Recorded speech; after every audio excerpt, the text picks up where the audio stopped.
जय शिवराय मित्रांनो, मी आता आहे जीवधन किल्ल्यावर आणि माझ्या बाजूला एक भव्यदिव्य असं टाका आहे. आणि ह्या टाकीची एक गंमत आहे, ती कशी आणि काय ते तुम्हाला दाखवतो मी थोडक्यात. आणि येत्या काही महिन्यांमध्ये पावसाळा पण चालू होणार आहे, तर त्याच्या रिलेटेडच ह्या टाक्याची गंमत आहे, ती मी तुम्हाला थोडक्यात सांगतो. बघा कशी वाटते ती गंमत. तर हे ते भव्यदिव्य टाका आहे आणि ज्यावेळी पाऊस इथे पडत असेल, पाऊस पडल्यानंतर हे टाकं पूर्ण भरत असेल आणि ह्या टाकं भरल्यानंतर ओव्हरफ्लो होतं.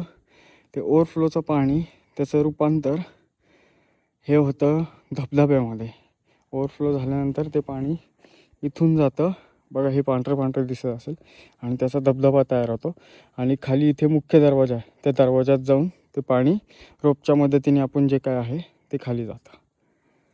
तर कशी वाटली ही छोटीशी गंमत मला कमेंट करून नक्की सांगा.